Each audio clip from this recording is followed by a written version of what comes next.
We're back with another conversation, family. Welcome and welcome back to my channel. This is Down to Earth Tarot, but we're here for a down to earth conversation today. So please, shout out to everybody watching the premiere and the people on the replay. Let me know where you're watching from. Our girl tonight, Kenya, is from Michigan. Michigan, stand up. Detroit, Lansing, Kalamazoo, Grand Rapids, Saginaw, Lincoln Park, Oakland County, Wayne County, Jackson. Who else has been around here?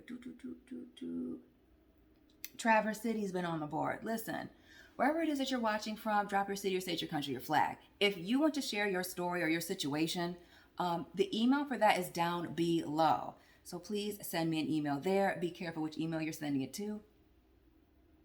It matters. So, Kenya, this is a situation. Kenya's dealing with a jealous friend.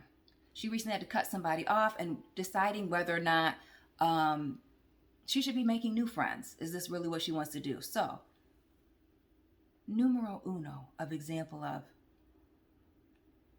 jealous friend. First example, the friend I broke it off with was at one point in business with me. So here's a timeline. I announced I'm no longer doing face sales with this friend and would like to be independent and do online stuff. I'm in the middle of transitioning my business from face-to-face sales to online.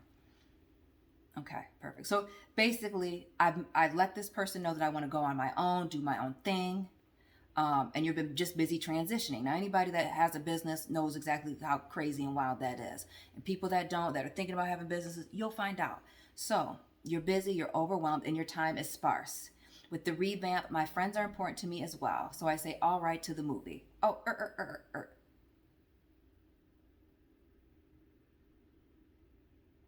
This friend invited her over to hang out to watch a movie. They invited me over to hang out to watch a movie. My time is sparse with the revamp. My friends are important to me as well. So I say all right to the movie.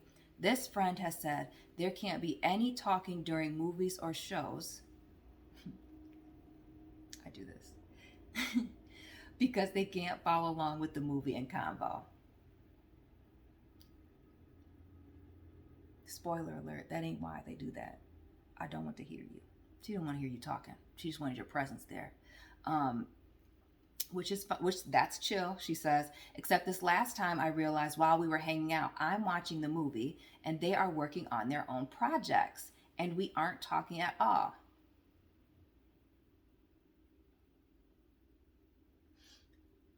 Now, being the president of the don't say a effing word while I'm watching TV or a movie, especially a movie, because I'm not really a TV watcher, I don't invite people to watch movies with me unless I want that type of company. I'm world famous for going to the movies by myself.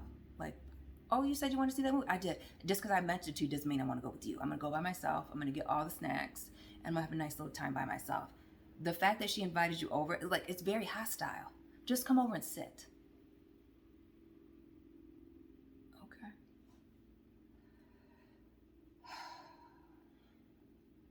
So I asked what was the point of having me over if we weren't going to hang out, and they just looked and said, company. Their partner was also working from home in the same house, by the way. So their partner is there. Kenya's there. They're there. No speaking. I'm working on my own stuff. There was no need for you to be over there. Absolutely none. So I noted how I felt about all that. Not good. It felt like a power move. It was. Shut up and sit down. Insane. Wow. I felt like for someone who, quote, really needed a friend, quote, there wasn't much said that day. When I asked them how they were doing, their response was chipper and they replied, I'm great. I felt like my nurturing nature was abused. Oh, it was. I went home immediately. P.S. This friend rarely asks me how I'm doing, just text what they are up to and how they're feeling. Family, this person is extremely intimidated by you, but they don't dislike you enough. They don't not like you. They want you to feel the way that you make them feel around them. Like, you shouldn't be doing too much. Don't be overshadowing them. Don't be making them feel insecure. The question I'm almost asking now is, why did you not want to be in business with this person? Outside of, I think a lot of people go into business and they just want to do something on their own. That may just been it. That may be 110% it. But was it? Were they acting ratchet during the face-to-face sales? Because this person, it gives silent competition. Example 2. Shout out to the people in France. Flash forward 8 months later. This same friend who barely asked anything about my life. It sounds selfish, but hey, how you doing? What's up is required for me to feel reciprocation in connections. This friend taught me this about myself. That's not selfish. The least you can do when you message somebody is, hey, how are you doing? When you call somebody, I don't go pick up the phone and I'm having surgery on Wednesday, blah, blah, blah. Like, you say, hey, how are you? Blah, blah, blah. Here, can I talk to you about something? You don't just, that's ridiculous. So anyway, back to this. Get my email where it was. This friend reaches out and says we need to hang out. And I took the opportunity to be upfront and direct and say, no, I need space. Good for you, Kenya.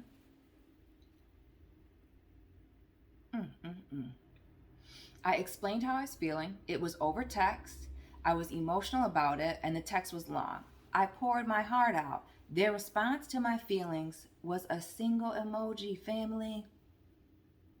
Drop what emoji you think it was in the comment, in the chat, in the comment section. I'm gonna give you 5 seconds.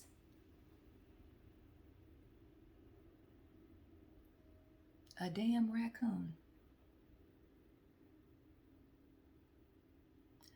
A raccoon. You pour your heart out to your friend. Can you imagine pouring your heart out to your friend, letting them know that they violated you in some way, or you are hurt, something's wrong, and all they send you is a trash panda? So then you know what to do, right? That's right. Kick them up out of your life. Yep, that's my leg. Can't even take it. I explained I was feeling the raccoon. I knew then I was done. During this space break, this friend hit me up after a month by sending a TikTok. I don't use TikTok. Another power move to get you to move around. They know that. That's a game.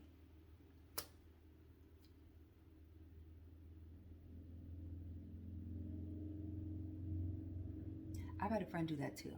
Except I'm not on TikTok. It was a Snapchat thing, but it's like, I don't use that, but that's to see if you'll do that. Will you move over here? Can I get you to move? And not only that, when you use certain apps, it's can I see what you're doing when you're responding to me? Bro, we're not doing none of that. So, hit me up after a month sending a TikTok. I don't use TikTok. This friend knows this. I ignored it. 3 weeks later, they called and left a voicemail to call.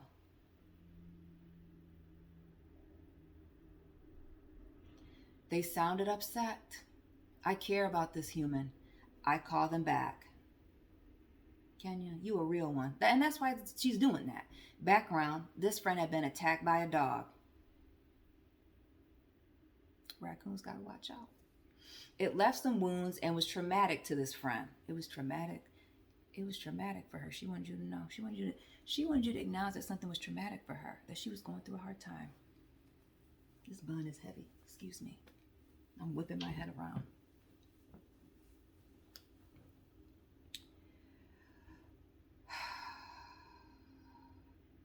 It left some wounds. It was traumatic. A mutual connection in the know informed me of it. So their opening to the call when she returned the call was, did you hear about my dog attack? Insert Cruella de Vil voice, okay? I said yes. Asked if they were all right, and they said yes. They needed a friend.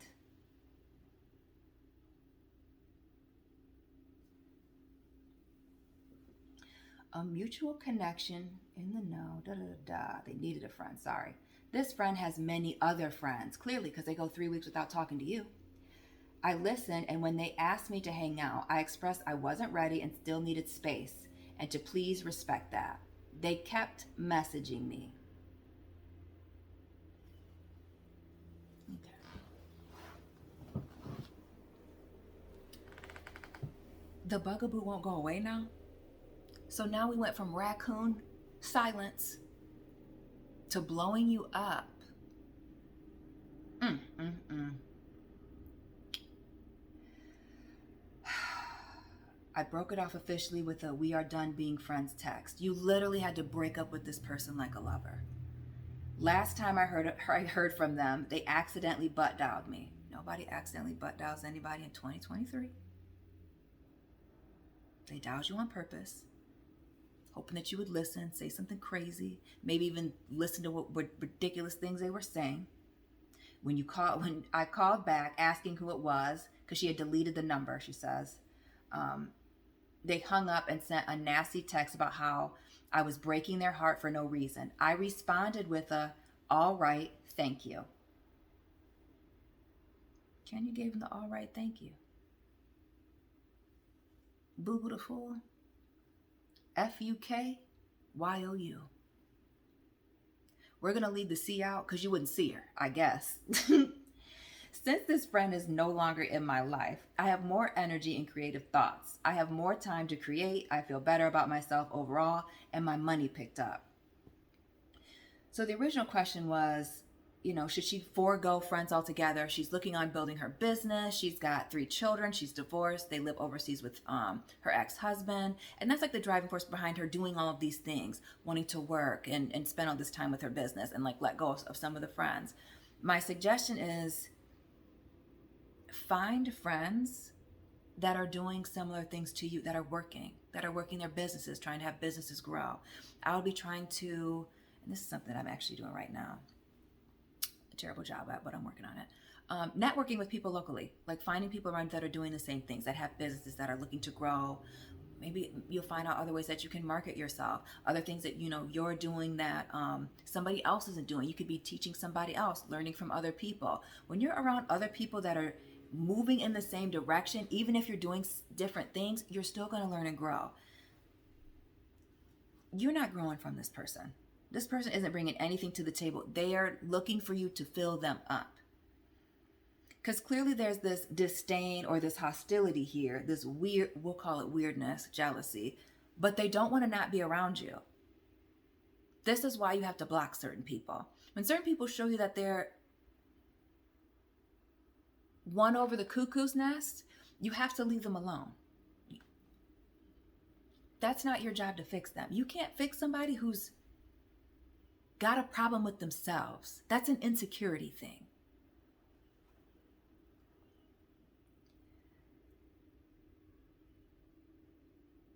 Just that come over and sit down. I've had somebody try to do that. Not to come over and sit down, but like they wanted to come to, I had somebody that I knew that was pretending like they wanted to lose some weight. And I say pretending because I've lost 120 pounds. I maintain at about 110, 115. So I take it serious. I'm obsessed with my weight. Yes. I'm going to get on my scale first thing in the morning, and I'm going to get on after lunch, and I'm going to get on probably sometime before bed. I'm going to throw my cat on the scale, make sure she's not going too crazy with it. Okay? So when somebody asks me, because I've been there and I've done it, to help them, and I suggest something like, hey, what are you going to use to track? Let's track, right? Because I don't lose weight if I don't track. Maintaining is something different. Losing weight, I must track. I have to track what I'm eating and how much I'm working out. Period. I don't know what you do if you've lost a bunch of weight, or if you're a personal trainer, please comment down below. Let me know how many people are successful without having some type of accountability system. None. People that have gone to, I want to say Jenny Craig, but it wasn't Jenny Craig. Weight Watchers, same thing. I love Weight Watchers. It super works. They're not paying me for this. They should be, as much as I spent and wasn't going to those meetings. That worked. When I tracked and I paid attention, period. When I tracked, I stayed on track. Even if I ate the little extra points, Weight Watchers people, when I ate the extra points, I still lost weight. It's consistency, it's accountability. Otherwise, you ain't doing nothing.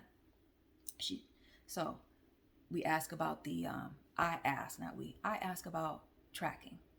How are we going to do this? Because this person was an iPhone user. I don't have an iPhone. I don't even know how to use it. Android people tap in. The response I got was, I don't need to track. I work out enough that I don't have to track my food.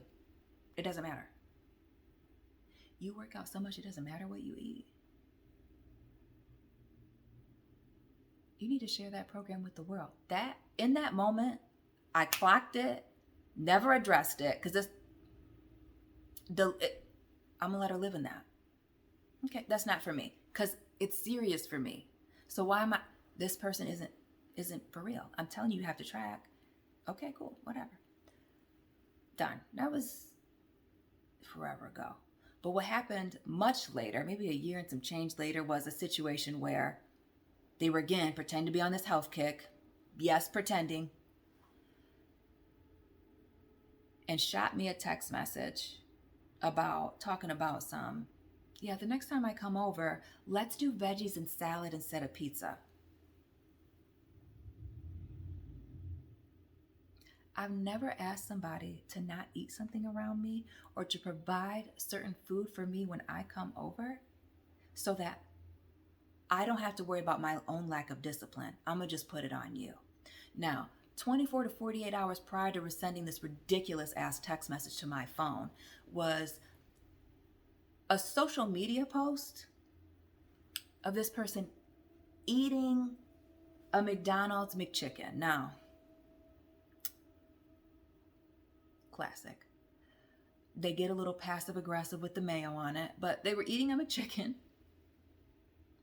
dipping it in sauce, talking about, quote, it hit so good. Family. Don't do that publicly and then you're sending me this privately because you like to eat like I like to eat. So let's just keep it real. If you want to eat a salad when you come over here, bring a salad. When I come to your house and I want not a Dunkin' Donuts, a Quality Dairy donut, the best donuts in Michigan, argue with your grandma about that, period. I just go and get it. I'll ask you, do you want one too? Because I'm not rude. Hey, do you want one? Because you know I'm going to grab one. And then I'm coming over. If I want some fries, if I'm in a fry mood, I'm getting fries. I'm getting a Coke from McDonald's. I'm getting that thing. I'm not going to ask you to provide that. I'm grown. You're grown. What are you doing? I'm not your man. I'm not your mother. Are you crazy? So I was like, you know what? This person wants me to help them. I got it. You know what's low calories? February air. So, this is weeks later. They hit me up to hang out, to eat. We were going to go to a restaurant.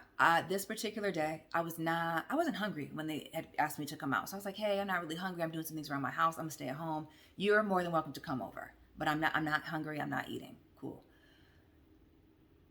She said, okay. No big deal. She said she just got out of the shower. An hour passes, 45 minutes to an hour. They live like 4 to 6 minutes away. So not that long. So I assume when it took this long for them to show up, they had eaten. Whether they cooked something, went somewhere, got something, picked something up to bring it over, whatever. They figured it out. You're a grown woman. Not your responsibility.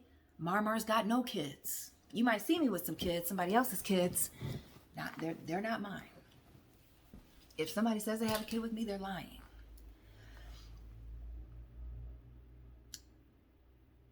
They come over.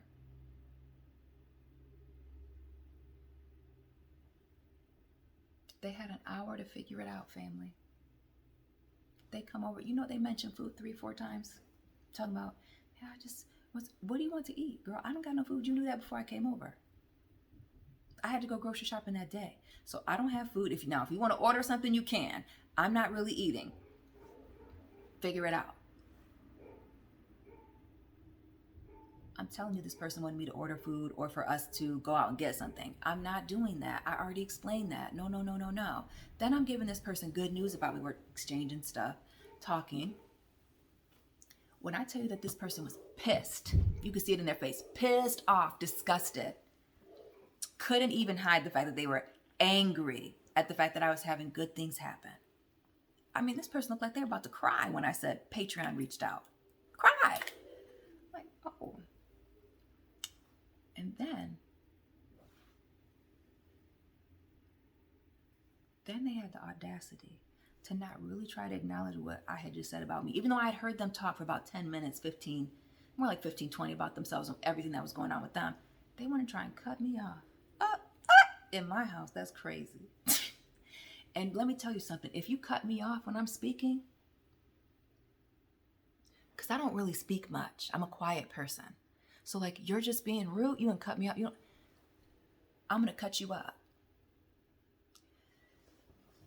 So now I'm talking over her just like I'm talking now. See, I don't have to raise my voice. I'm going to keep talking because I know now I can see you. You insecure. You're going to back down. And so even just as calmly as I'm talking to you right now and I continue to say my things, I could see this person shrinking right in front of me. They did not want to hear these good things. They didn't have the same things going on. They didn't even know how to pull these rabbits out of their ass to do what I do. They don't wake up early enough. They're lazy.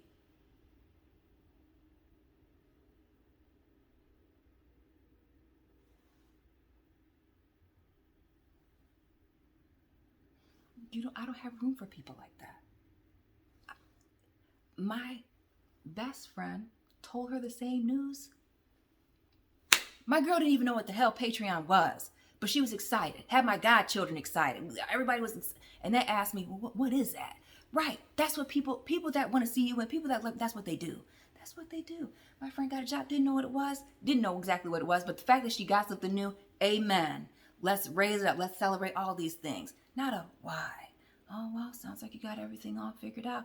This person had the audacity to bring up season 2 of whatever it is that they got going on. If I was like them, because I definitely thought this, how dare you bring up season 2 of my house? You shutting down my account. Didn't nobody watch season 1? You got a lot of audacity. That would have been wrong. That would have been wrong. And it would have been wrong, 1,000%. So I didn't say anything. This person levitated up off this very couch that I'm sitting on right now. Levitated like something. If you've ever seen The Fourth Kind, that's what this was. It was a and got up out of here. I've never seen somebody get up, like floated up and like damn near ran to the door. He ran to the door. I opened it, hit the other door, 4, hit the other door, 1, 2, 3 doors, opened them, and was boom out of there.